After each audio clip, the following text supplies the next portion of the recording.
Hi, I'm Lauren Schramm from Commercial Observer. Virtual reality has been used in gaming and real estate tours. Now it's being used to enhance the shopping experience.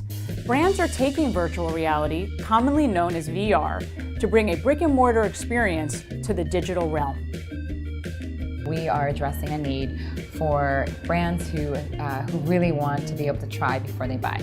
So we're seeing a lot of brands, they ask us questions about, how would they know what it looks like, how much inventory should they bring. So with that much demand on trying before they buy, we saw an opportunity to start to build out a virtual pop-up. So I started Obsess a year and a half ago. We are an augmented and virtual reality platform for experiential shopping. So we essentially help brands and retailers to create really beautiful, interactive, engaging experiences online that incorporate like 3D and 360. If you think about e-commerce, right, the interface was actually invented by Amazon like 20 years ago to sell books online. Right? And that was the original purpose. And really that kind of interface got co-opted now to sell like every product category and every single like type of brand, which ends up like everything ends up looking the same online. When you think about it, virtual is so exciting because you still have this turn the corner, see something different. Now you're walking towards it just like you would inside of a store. It's very shareable too. Whereas, when your friend sends you a link to an e-commerce site, it feels very flat, right? When you send a virtual tour, it feels very experiential, and I think that's where we're really seeing a lot of excitement. So we partner with Obsess.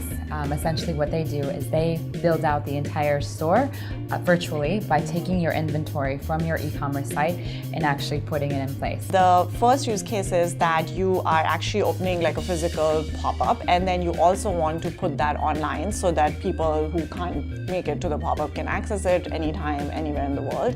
And you can also have it stay on your website for longer, right? So this process involves like going into the actual store once it's set up and photographing it in 360 and then making it shoppable online. So that's one use case. The other one is and this is a different one, which is like you actually are not opening a physical pop-up. So you're essentially replacing that and creating like an store-like experience on your website. So you'd be able to have the pop-up, let's say it's 5 days, you do the development of the pop-up, the design, the build out, and then the breakdown, but you then would be able to share with the rest of your consumers. Let's say it's in New York City and you want to share it with your San Francisco, your Los Angeles, or maybe even learn where your specific target market should be. So you could send your virtual tour and your virtual pop-up to many, many other consumers and really see what the sell-through might look like on a omni-channel e-commerce experience. For example, JCPenney did a great pop-up with us for 2 days, and the 2-day was not enough to actually share it with so many of their customers and their consumers.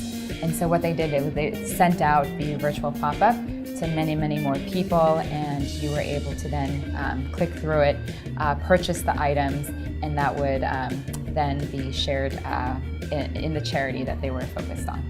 So you can actually drive people back to the store. So that was, for example, for Vera Bradley, that was one of their objectives with the experience, because they had opened a new flagship store in Soho, and that was a different style and branding than the rest of their store. So they wanted to drive people to that store, and by providing this like full experience of what it's like to be in that store, they also were hoping to drive people to the physical store. It's very advantageous for the landlord because then they're able to have new pop-ups come into play, but it becomes a great visual advantage for these listing owners because now you can actually have many, many pop-ups be represented in that space for a small amount of time, but they last over a greater period because now people are able to purchase out of the virtual store.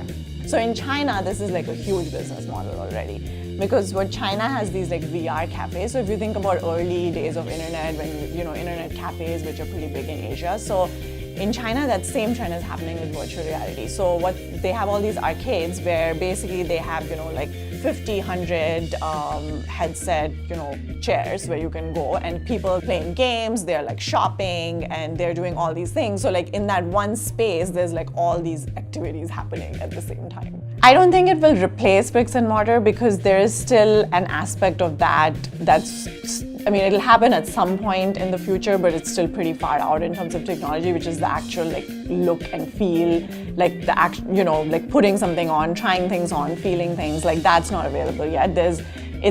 It's available with virtual reality headsets right now at a very, very basic level, but it's still going to take at least 5 years.